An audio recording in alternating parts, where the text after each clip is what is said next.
Hello dear students, welcome to Tribeca blue. आज हम लोग क्लास 11 एनसीईआरटी बायोलॉजी का जो ह्यूमन फिजियोलॉजी जो यूनिट है उसका जो पहला चैप्टर डाइजेशन एंड एब्जॉर्प्शन उसको पढ़ेंगे। तो चलिए स्टार्ट करते हैं। डाइजेशन एंड एब्जॉर्प्शन, ये जो चैप्टर का जो नाम है बाबू, डाइजेशन एंड एब्जॉर्प्शन, इसको हम लोग और भी दूसरे नाम से जानते हैं, ह्यूमन डाइजेस्टिव सिस्टम। इसी चैप्टर का ये दूसरा नाम हो गया, क्या? Human digestive system. मतलब इस चैप्टर में जो स्टडी करेंगे ना वही बात हम लोग इसमें भी स्टडी करेंगे, या एक और नाम है गैस्ट्रो इंटेस्टाइनल फिजियोलॉजी। ठीक है, चलो ये जो चैप्टर है, ये पहला चैप्टर है किसका? एक यूनिट क्लास 11 बायोलॉजी में सबसे लास्ट में यूनिट है, उसका नाम है ह्यूमन फिजियोलॉजी। इसी का जो पहला चैप्टर है कौन है? Digestion and absorption. अब देखो इसका यूनिट का ऐसा नाम क्यों है, ह्यूमन फिजियोलॉजी। तो सबसे पहले समझेंगे व्हाट इज फिजियोलॉजी। फिजियोलॉजी का मतलब क्या समझते हैं? फिजियोलॉजी का मतलब होता है क्या? अ study about body functions. Body में जितने सारे जो फंक्शंस हो रहे हैं ना उसकी स्टडी क्या कहलाएगा? फिजियोलॉजी। और अगर हम लोग फिजियोलॉजी में जोड़ देते हैं क्या? ह्यूमन, यानी ह्यूमन फिजियोलॉजी में क्या हो जाएगा? अ study about human body function. मतलब ह्यूमन के बॉडी का जो भी फंक्शन है अगर उसकी स्टडी करते हैं तो क्या बोलेंगे? ह्यूमन फिजियोलॉजी, या अ study about the functions of human body, ऐसे भी कह सकते हो। अ स्टडी अबाउट फंक्शंस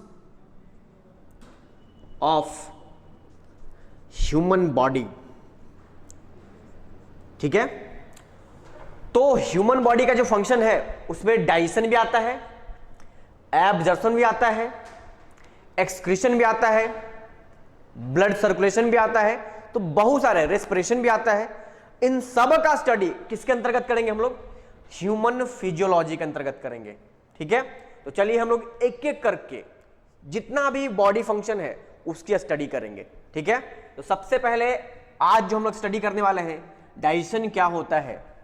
क्या होता है आपसे पहले पूछते हैं, व्हाट इज डाइजेशन, बताओ। डाइजेशन जो है एक ऐसा प्रोसेस है जिसमें हम लोग क्या करते हैं ना, कॉम्प्लेक्स चीजों को सिंपल बनाने की कोशिश करते हैं। जो सब्सटेंस एब्जॉर्ब नहीं हो सकता है हमारे बॉडी में उसको एब्जॉर्ब करने की कोशिश करते हैं हम लोग। मतलब उसको एब्जॉर्ब बनाने लायक, मतलब उसको वो हमारे बॉडी में एब्जॉर्ब हो सके। तो कौन ऐसा प्रक्रिया है उसको एब्जॉर्बेबल फॉर्म में बदल सकता है? तो वो डाइजेशन है। मतलब कि डाइजेशन एक ऐसा प्रोसेस है जिसमें क्या करेंगे हम लोग, कॉम्प्लेक्स और अनएब्जॉर्बेबल चीजों को क्या करेंगे, सिंपल और एब्जॉर्बेबल फॉर्म में डालेंगे। ठीक है, चलिए डाइजेशन के बाद ही क्या हो सकता है? एब्जॉर्प्शन हो सकता है। ठीक है, ये एब्जॉर्प्शन क्या होता है? जब चीजें डाइजेस्ट हो जाएंगी, जो कॉम्प्लेक्स चीज है वह सिंपल हो जाएगा, तब हमारा बॉडी क्या करेगा ना, उसको एक्सेप्ट करेगा। यानी कि डाइजेस्टेड जो सब्सटेंस है ना, डाइजेस्टेड जो फूड है वो हमारे ब्लड सर्कुलेटरी सिस्टम में और भी जो दूसरे सर्कुलेटरी सिस्टम होते हैं, लिम्फ सर्कुलेटरी सिस्टम, वहां जा सकता है। ठीक है, यानी कि डाइजेशन के बाद अगर हमारा जो फूड है अगर हमारे बॉडी सेल्स में जा रहा है, हमारे सर्कुलेटरी सिस्टम में जा रहा है, तब क्या बोलेंगे उसको हम लोग? एब्जॉर्प्शन। ठीक है, चलिए तो जो ह्यूमन डाइजेस्टिव सिस्टम है, तो जब हम लोग ह्यूमन डाइजेस्टिव सिस्टम की बात करेंगे तो सिर्फ यहां डाइजेशन की बात नहीं करेंगे, डाइजेशन की भी बात करेंगे हम लोग, एब्जॉर्प्शन की भी बात करेंगे हम लोग, प्लस इजेशन की भी बात करेंगे और इंजेशन की बात करेंगे। ये चार चीजों का बात करेंगे। ह्यूमन डाइजेस्टिव सिस्टम में चार चीज सीक्वेंस वाइज याद रखिएगा। पहला क्या है? इंजेशन, दूसरा क्या है डाइजेशन, तीसरा क्या है एब्जॉर्प्शन, और चौथा और लास्ट क्या है इजेशन।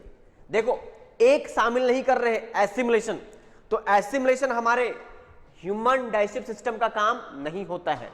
ठीक है बाबू, तो पहला कौन कौन काम, तो सीक्वेंस वाइज लिखते हैं। पहला क्या हो गया, दैट इज इंजेशन, दूसरा क्या हो जाएगा डाइजेशन, तीसरा क्या हो जाएगा एब्जॉर्प्शन, चौथा क्या होगा इजेशन।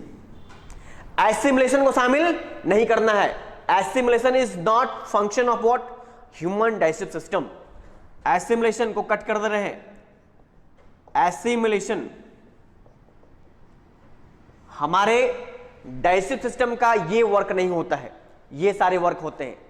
इंजेशन में क्या करते हैं हम लोग, चीजों को इंजेस्ट करते हैं, मतलब खाना को अंदर लेते हैं हम लोग। बॉडी जो है ना, अगर बॉडी के अंदर हम लोग खाना डाल रहे हैं तो क्या हो गया इंजेशन हो गया, मतलब intake of food is called what ingestion. Digestion, जो फूड खाए हैं अगर वो कॉम्प्लेक्स है तो उसको डाइजेस्ट करेंगे। ठीक है, जैसे क्या स्टार्च खाए हो, रोटी खाए हो, आलू खाए हो, उन सब में क्या है स्टार्च है, तो ये कॉम्प्लेक्स है, इसको पहले क्या करना पड़ेगा डाइजेस्ट करना पड़ेगा, तभी हमारा बॉडी क्या करेगा एक्सेप्ट करेगा, तभी एब्जॉर्ब हो सकता है। तो डाइजेस्ट करना बहुत जरूरी है।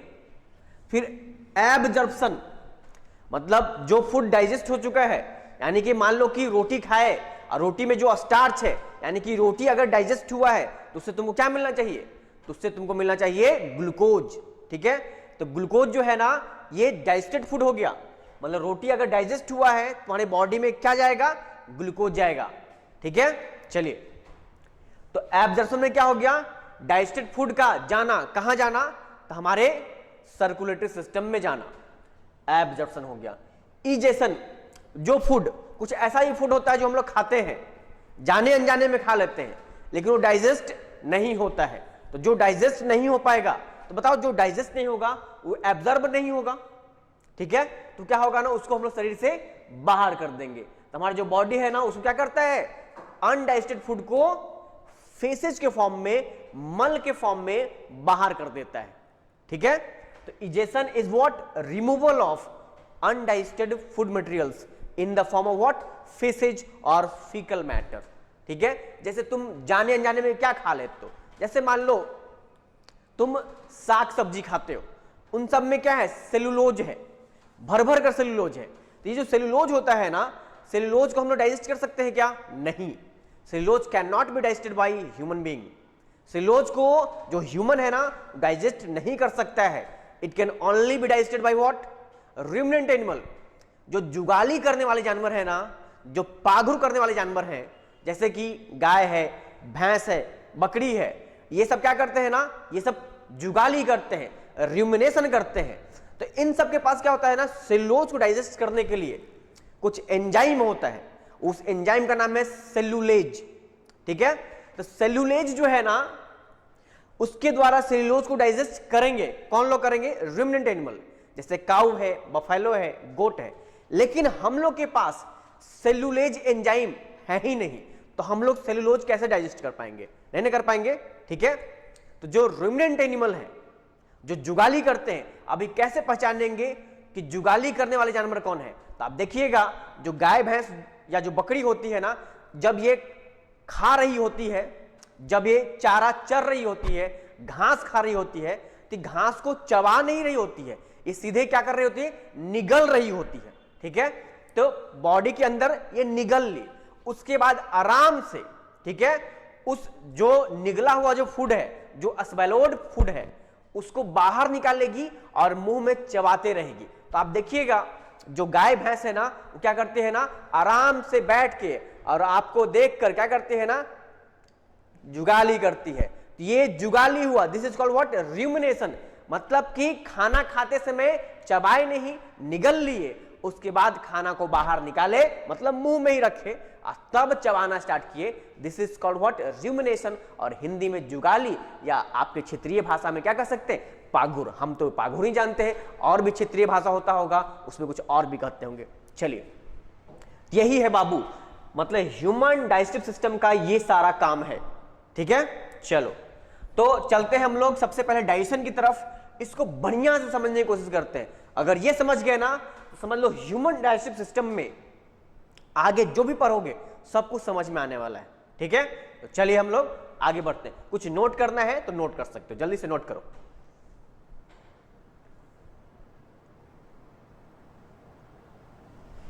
चलिए,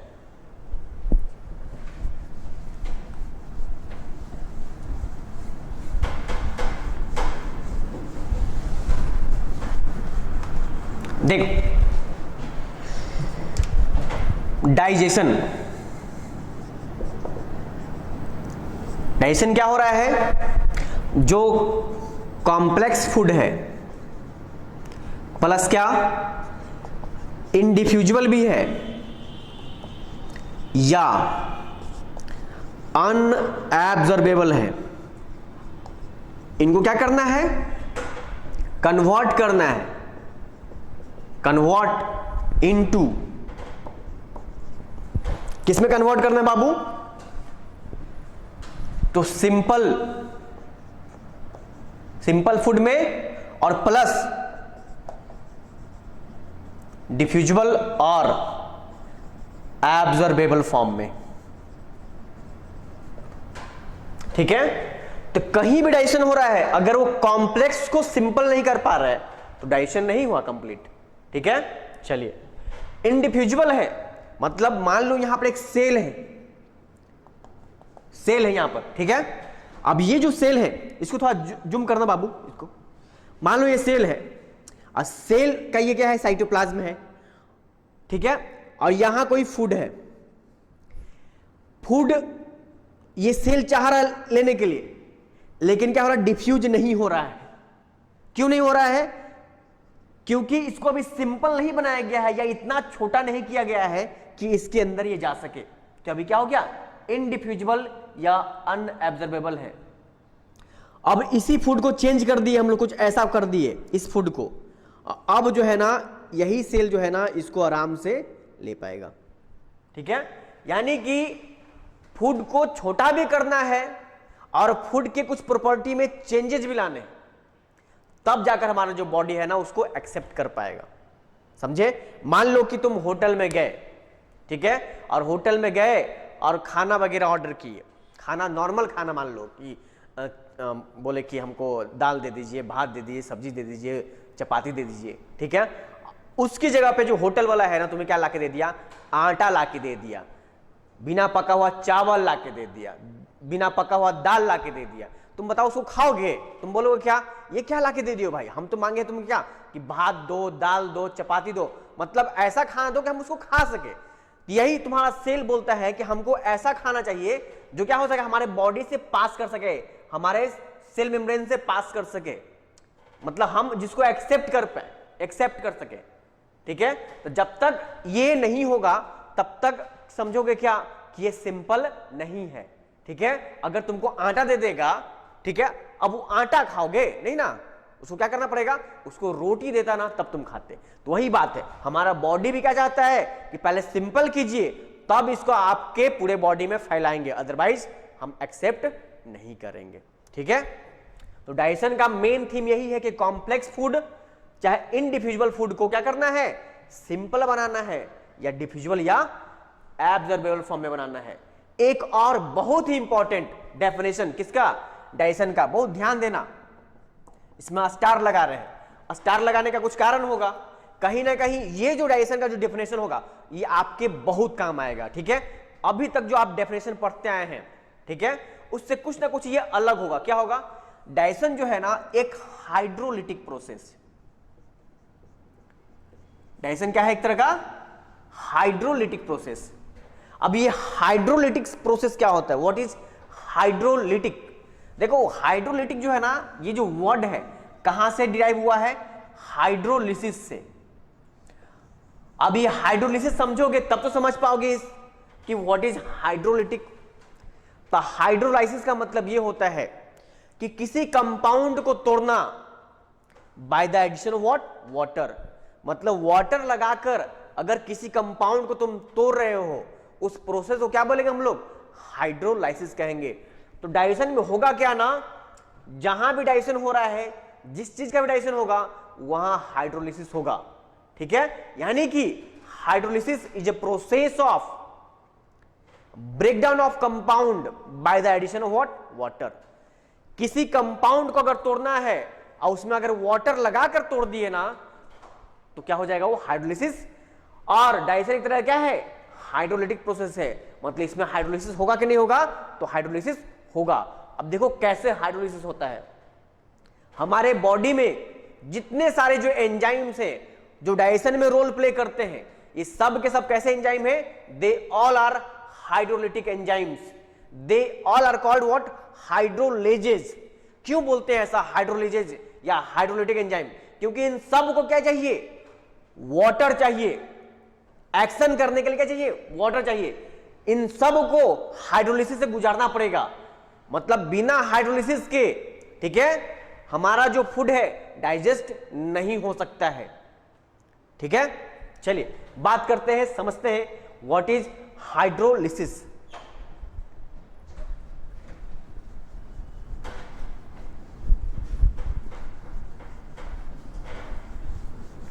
देखो बाबू, हाइड्रोलिसिस को अगर डिफाइन करें हम लोग, हाइड्रोलिसिस, तो क्या हो जाएगा, हाइड्रोलिसिस हो जाएगा, it is a process of breakdown of compound by the addition of water। Water की मदद से अगर हम किसी कंपाउंड को तोड़ते हैं, तब उस प्रोसेस को क्या बोलेंगे हम लोग, हाइड्रोलिसिस कहेंगे। क्या बोलेंगे, हाइड्रोलिसिस। जैसे मान लो कोई कंपाउंड लेते हैं, सपोज करो सुक्रोज। सुक्रोज एक कंपाउंड हो गया। अब इस सुक्रोज को क्या करना है, तोड़ना है। तो तोड़ना है मतलब कि इसको डाइजेस्ट करना है। सुक्रोज, जिसको हम लोग केन सुगर के नाम से जानते हैं, क्या जानते हैं बाबू, केन सुगर। ये जो केन सुगर है, क्यों बोले केन सुगर, कहां से ऑब्टेन हो रहा है, तो ये ऑब्टेन होता है कहां से, सुगर केन जूस से। सुगर केन जूस, जो गन्ना का जो जूस होता है ना, वहां से निकलता है क्या, सुक्रोज।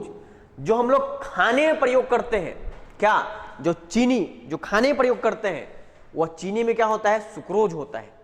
ठीक है, अब इस सुक्रोज को हमको तोड़ना है, मतलब इसका डाइजेशन करना है। सुक्रोज का फॉर्मूला क्या होता है बाबू, C12H22O11। अब इस सुक्रोज को तोड़ने के लिए हमारे पास एंजाइम प्रेजेंट है। कौन सा एंजाइम प्रेजेंट है, तो देखो ध्यान से, यहां पर सुक्रेज लिख रहे हैं, क्या लिख रहे हैं, सुक्रेज, ये एंजाइम है। ठीक है, अगर लास्ट में किसी के, ध्यान रखना, अगर लास्ट में किसी के AAC लगे तो वो बतलाता क्या है, एंजाइम। ये ट्रिक की तरफ, मतलब ये ट्रिक है कि अगर लास्ट में किसी के क्या लगे, ASE लगे, इसका मतलब क्या, ये एंजाइम को बताता होगा। और अगर लास्ट में क्या लग जाए, OAC लग जाए, तो ये कार्बोहाइड्रेट को बताता होगा। ठीक है, चलिए, तो देखो यहां सुक्रेज है, यहां सुक्रोज है, यहां OAC लगा हुआ है, यहां AAC लगा हुआ है। ये एक कार्बोहाइड्रेट है, ये एक एंजाइम है। ठीक है, सुक्रेज क्या करेगा ना, इस सुक्रोज को तोड़ेगा, और तोड़ने के बाद क्या बना देगा, एक ग्लूकोज बना देगा प्लस एक फ्रक्टोज बना देगा। मतलब कि 1 molecule of glucose and 1 molecule of fructose formed by hydrolysis of 1 molecule of क्या, सुक्रोज। ये क्या है बाबू, सुक्रोज है। अब सुक्रोज को तोड़े हैं तो क्या बन गया है, ग्लूकोज बन गया, और क्या बन गया है, फ्रक्टोज बन गया है। यहां समझना, जो ग्लूकोज है अगर इसका हम लोग देखें मॉलिक्यूलर फार्मूला तो क्या हो जाएगा, C6H12O6, और फ्रक्टोज का देखें इसका भी सेम ही होता है, C6H12O6। मॉलिक्यूलर फार्मूला सेम रहने से ऐसा नहीं होता कि कंपाउंड सेम हो जाएगा, कंपाउंड डिफरेंट भी हो सकता है। जानते हो ना कि अगर मान लो कि सेम मॉलिक्यूलर फार्मूला लेकिन प्रॉपर्टीज अलग अलग है तो क्या बोलते हैं, आइसोमर्स बोलते हैं। क्या बोलते हैं, आइसोमर्स। तो ऐसा हो सकता है। अब देखो ग्लूकोज का फार्मूला ये, फ्रक्टोज का भी फार्मूला यही है। अब तुमको समझाना चाह रहे हैं क्या कि यहां पर हाइड्रोलिसिस हो रहा है कि नहीं हो रहा है, तो बता दिए कि डाइजेशन क्या होता है, डाइजेशन इज ए हाइड्रोलिसिक प्रोसेस।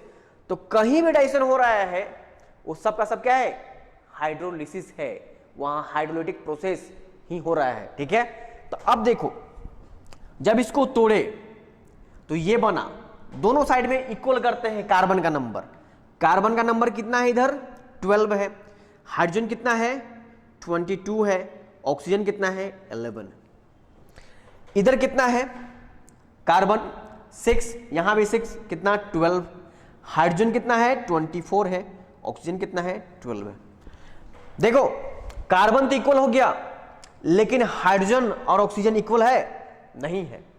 तो कैसे इक्वल होगा, तो अगर हम लोग यहां पर प्लस वाटर, मतलब इसमें क्या करते हैं हम लोग, वाटर ऐड कर दे H2O। ठीक है, अगर वाटर ऐड कर दे तो तुम देखो H2O, तो H2O में क्या है, दो एटम किसका है, हाइड्रोजन का, एक किसका है, ऑक्सीजन का, तो +2 और +1। अब दोनों साइड इक्वल हो गया, यानी कि बिना वाटर लगाए हुए इसका स्प्लिटिंग, इसका लाइसिस संभव नहीं है। ठीक है, यानी कि डाइजेशन क्या है, एक हाइड्रोलिटिक प्रोसेस है। कहीं पर भी तुम लगा दो, चाहे सुक्रोज में लगाओ, ये तो कार्बोहाइड्रेट हो गया, तुम प्रोटीन में लगा लो, तुम फैट में लगा लो, कहीं भी लगा लो, सब जगह क्या होगा, digestion is a what, hydrolytic process. ठीक है, तो यानी कि जहां कहीं भी हाइड्रोलिसिस हो रहा है तो उस प्रोसेस को क्या बोलेंगे, हाइड्रोलिटिक प्रोसेस बोलेंगे। और डाइजेशन कहीं पर भी होगा, क्या होगा, हाइड्रोलिटिक प्रोसेस ही होगा। ठीक है, चलिए तो इसको आप नोट कीजिए जल्दी से।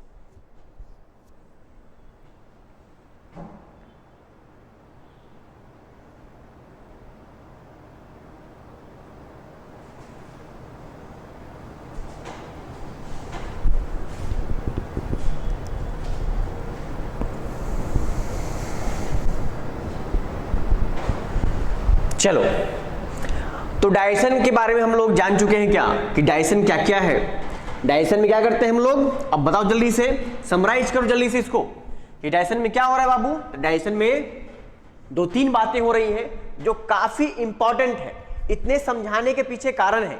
ठीक है, देखो डाइजेशन में क्या हो रहा है, पहला चीज कि कॉम्प्लेक्स को क्या करना है, हमको सिंपल बनाना है। दूसरा क्या है, इनडिफ्यूजिबल हो और अनएब्जॉर्बेबल हो। इसको क्या करना है, डिफ्यूजिबल और एब्जॉर्बेबल बनाना है। तीसरा क्या है, डाइजेशन क्या है, ये हाइड्रोलिटिक प्रोसेस है। ठीक है, चलिए अब देखो डाइजेशन में कुछ और चीजें हम लोग क्या ऐड करेंगे डाइजेशन में, ध्यान रखिए।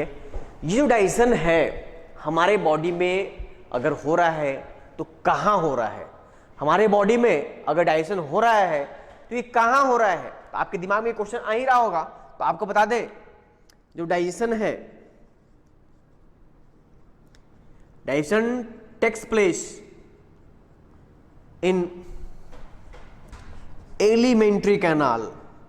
डाइजेशन कहां हो रहा है बाबू, डाइजेशन हो रहा है कहां, एलिमेंट्री कैनाल में। हमारे बॉडी में एक ट्यूब है, उस ट्यूब को हम लोग क्या बोलते हैं, एलिमेंट्री कैनाल, और यहीं पर क्या हो रहा है ना, डाइजेशन हो रहा है।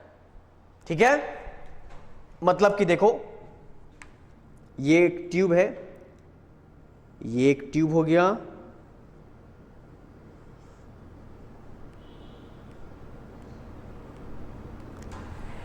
तो कुछ इस तरह का ट्यूब दिखेगा, इसको क्या बोल रहे हैं हम लोग? Alimentary canal.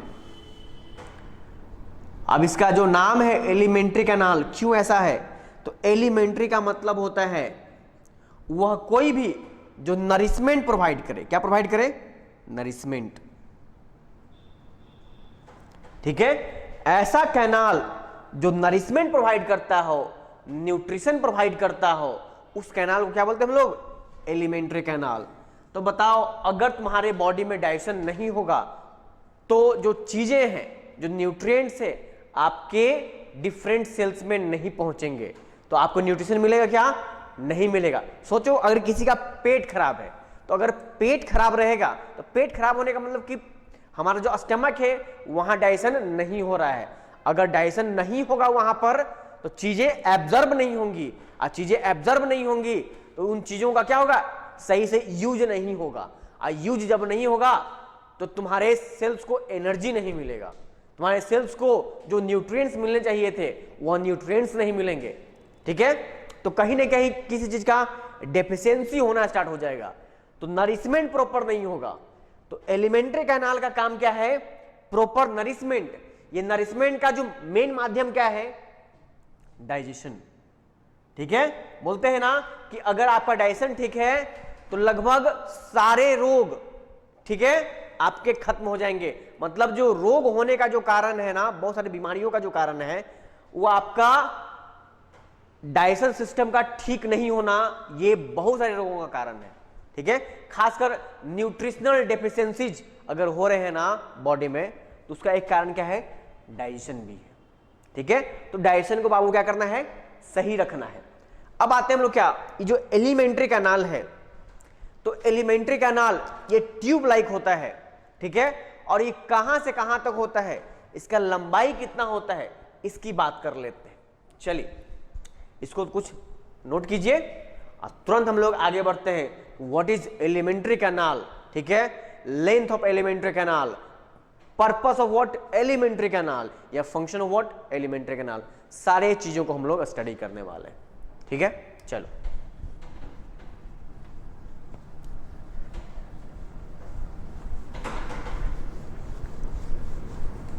देखो बाबू, ये जो एलिमेंट्री कैनाल है, एलिमेंट्री कैनाल क्या है ना, ये सबसे पहले साइट है। साइट ऑफ किसका? मेनली क्या? डाइजेशन का। ठीक है, साइट ऑफ डाइजेशन प्लस क्या? क्या इंजेक्शन का साइट नहीं है? बिल्कुल है। क्या एब्जॉर्ब नहीं होगा यहां से? बिल्कुल होगा, एब्जॉर्प्शन का भी साइट है, और प्लस क्या है? इजेशन का भी साइट है। हमारा जो एलिमेंट्री कैनाल होता है ये कैसा स्ट्रक्चर है? तो ट्यूब्यूलर स्ट्रक्चर है। कैसा है? ट्यूब्यूलर है। क्या ये क्वाइल्ड है कि स्ट्रेट है? कैसा है? तो ये कहीं क्वाइल्ड भी है, कहीं स्ट्रेट भी है। ये कहीं क्या है? स्ट्रेट है, कहीं क्वाइल्ड ट्यूब्यूलर स्ट्रक्चर। कहीं क्या होगा? जैसे देखो बाबू, यहां पर, यहां क्वाइल्ड तो नहीं है, यहां क्वाइल्ड तो नहीं है, लेकिन यहां पर देखो तो ये क्वाइल्ड हुआ कि नहीं? तो ये जो हमारा जो है दिख रहा है जो तुमको अभी यहां पर, ठीक है, ये सपोज करो क्या कि ये एलिमेंट्री कैनाल को दिखाएं, तो क्वाइलिंग है कि नहीं है? कहीं क्वाइलिंग भी है। चलो, एलिमेंट्री कैनाल का अगर लेंथ देखें हम लोग, तो यहां से लेकर यहां तक का अगर हम लोग लेंथ देखें तो लेंथ लगभग कितना होता है? 30 फीट। लगभग कितना? 30 फीट होता है। अगर मीटर में कहोगे तो अबाउट 10 मीटर। मतलब कि ये जो ट्यूब्यूलर स्ट्रक्चर है, ठीक है, इसका जो लंबाई है कितना होता है? लगभग 30 फीट या 10 मीटर। कहां से स्टार्ट हो रहा है? जो स्टार्टिंग पॉइंट है ना, स्टार्टिंग पॉइंट, ये क्या है? इसको बोलते हैं माउथ, और जो एंड पॉइंट है ना, इसको बोलते हैं एनस। तो एलिमेंट्री कैनाल का स्टार्टिंग कहां से? हमारे माउथ से हो रहा है, और एंड कहां हो रहा है? एनस तक। और माउथ से अगर एनस तक हम लोग देखें कि इसका लंबाई कितना है, तो कितना है? 30 फीट। या मीटर में 10 मीटर है। ठीक है बाबू। तो एलिमेंट्री कैनाल जो है इसका क्या क्या काम है, तो खाना खाने में भी मदद करेगा, उसको पचाने में भी मदद करेगा, उसको एब्जॉर्ब करने में भी, और जो अनपचा है, जो अनडाइजेस्टेड है, उसको बाहर करने के लिए भी क्या होता है ना, हमारा एलिमेंट्री कैनाल होता है, दैट इज इजेशन। ठीक है। चलिए अब एलिमेंट्री कैनाल को हम लोग क्या करते हैं ना, इसको बांटते हैं अलग अलग भाग में, क्योंकि ये 10 मीटर है ना, इसको तोड़ तोड़ कर स्टडी करेंगे ना तो काफी बढ़िया से हम लोग को समझ में आएगा। तो देखते हैं क्या किस 10 मीटर में क्या क्या कौन कौन सा वो रीजन है। ठीक है। तो एलिमेंट्री कैनाल को हम डिवाइड अगर करें, इसको अगर डिवाइड कर दें तो क्या क्या आएगा। पहले में क्या आएगा, माउथ, सबसे पहला क्या आएगा, माउथ आएगा। और माउथ के पीछे जैसे ही मुंह खोलोगे ना, इसके पीछे एक कैविटी है, उस कैविटी को क्या बोलते हैं हम लोग, बको फेरिंजियल कैविटी। तो ये माउथ हो गया, दूसरा बको फेरिंजियल कैविटी हो गया। बको फेरिंजियल कैविटी के पीछे चलोगे, मतलब एलिमेंट्री कैनाल का वो हिस्सा जो बको फेरिंजियल कैविटी के बाद आता है, दैट इज क्या, ईसोफेगस। क्या है बाबू, ईसोफेगस। आप इसको ओ से भी लिख सकते हैं, OES भी कर सकते हैं, या ई से भी स्टार्ट कर सकते हैं। अब ईसोफेगस है, ईसोफेगस के बाद कौन सा हिस्सा आ रहा है, तो स्टमक है, और स्टमक के बाद हमारा इंटेस्टाइन आ रहा है। क्या आ रहा है, इंटेस्टाइन। हमारे बॉडी में जो इंटेस्टाइन होता है ना, ये भी 2 टाइप का होता है। कौन कौन, एक तो क्या हो जाएगा, स्मॉल इंटेस्टाइन, और दूसरा है क्या, लार्ज इंटेस्टाइन। ठीक है। स्मॉल इंटेस्टाइन के कितने पार्ट, तो 3 पार्ट। कौन कौन, पहला है जिसको हम लोग डुओडेनम कहते हैं। क्या बोलते हैं बाबू, डुओडेनम। दूसरा जो है उसको हम लोग बोलते हैं जेजुनम, और जो तीसरा है उसको हम लोग बोलते हैं इलियम। क्या बोलेंगे, इलियम। ये जो लार्ज इंटेस्टाइन है ना, तो लार्ज इंटेस्टाइन के भी पार्ट्स हो जाएंगे। इसके भी मेनली 3 ही पार्ट्स। कौन कौन, सीकम, कोलोन, रेक्टम। ठीक है, ये सारे पार्ट हो गए।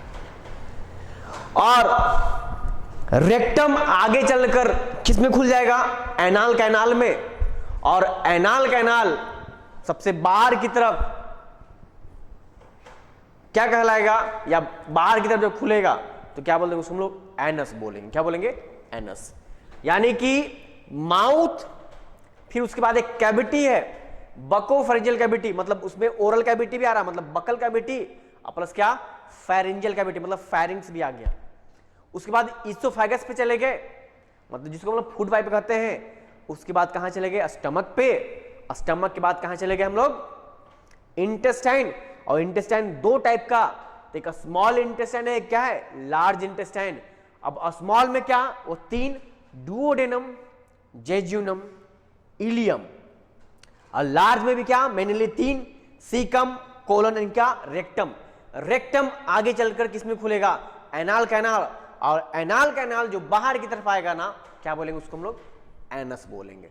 ठीक है। तो ये हमारा क्या रहा, एलिमेंट्री कैनाल। तो इस वीडियो में हम लोग यहीं तक बात करते हैं। ठीक है। इसके बाद की वीडियो में हम लोग और डिटेल्ड बात करेंगे ये एलिमेंट्री कैनाल दिखता कैसा है, मतलब ह्यूमन डाइजेस्टिव सिस्टम का हम लोग डायग्राम आगे के वीडियो में देखेंगे। ठीक है। तो अभी के लिए इतना ही है, मिलते हैं हम लोग नेक्स्ट वीडियो में, तब तक के लिए धन्यवाद।